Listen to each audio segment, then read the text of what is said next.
یہ social media کے حوالے سے سوال آیا ہے. کہتے ہیں آج کل سوشل میڈیا پر آپ کے بارے میں بہت سے کم عقل لوگ برا بھلا کہتے ہیں. اچھا، ہم سے یہ برداشت بھی نہیں ہو رہا. ایک طرف یہ الٹا سیدھا بول رہے ہوتے ہیں اور آپ کا حکم ہے کہ ان کو کچھ نہ کہا جائے. اب ہم کیا کریں؟ اس پریشانی سے آپ نکالیے بابا جان. رول وہی ہوگا جس کی میں مثال دے رہا ہوں.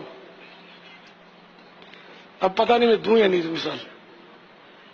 جب یعنی 14ویں کا چاند چمکتا ہے تو کتا بوکھلا کر بھونکتا ہے اس پر. یہ مولانا مثنوی شریف نہیں ہے.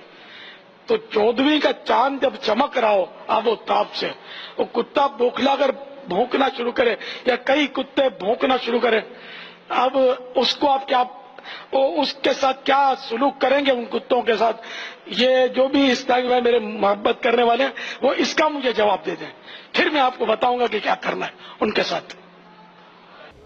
اس کیمرے کے ذریعے سے علماء کے سامنے کہتا ہوں، ہاتھ جوڑتا ہوں، ہاتھ جوڑتا ہوں، ہاتھ جوڑتا ہوں. اپنے مسلک کو بتاؤ کمرے میں بیٹھ کر، درسگاہ میں بیٹھ کر. جب منبر پر آؤ تو اسلام پیش. اگر آپ سمجھتے ہو کہ میں بڑا گستاخ رسول ہوں اور میں خارجی ہوں، میں کافر ہوں، یہ فیس بک پر میرے نام کے ساتھ کتنے لگے ہوئے ہیں، گستاخ رسول، خارجی، کافر، تو آؤ مجھے پیار کرو، مجھے سمجھاؤ جیسے تبلیغ والوں نے کیا. آپ کی منت کرتا ہوں تبلیغ میں سارے وقت لگاؤ. پوری دھرتی میں ایسا کام نہیں ہو رہا دین کا جیسے تبلیغ کا کام ہو رہا ہے. یہ فرقہ واریت سے پاک محنت ہے، یہ فرقہ واریت سے ہٹ کر محنت ہے.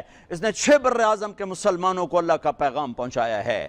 اس نے 6 بر اعظم کے انسانوں کو اللہ کی بات پہنچائی ہے اور محبت اور پیار سے پہنچائی ہے. میں آج منبر رسول پر بیٹھا ہوں، مجھے 40 برس گزر گئے، اس کے پیچھے اس تبلیغ کی برکت ہے.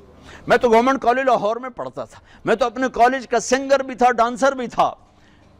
3 دن مجھے ایک دوست پکڑ کے لے گیا اور میری اللہ نے زندگی کو پلٹا دیا. میں آج اللہ رسول کے نغمے گا رہا ہوں، میں اللہ رسول کے گیت گا رہا ہوں. دل کھلے کر دو سب کے لیے. اگر آپ کی نظر میں کافر ہوں تو مجھ سے نفرت کیوں کرتے ہو؟ میرے نبی والا کام کرو نا، سینے سے لگاؤ، کھانے کھلاؤ، سمجھاؤ. تبلیغ والوں نے کیا کیا ہے؟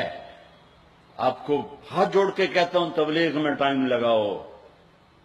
پوری دنیا میں واحد دین کی محنت ہے جس نے محبت کا وہ پیغام پہنچایا ہے کہ امت کو فرقہ واریت سے نکال کر ایک امت پنے کی شکل دکھائی ہے.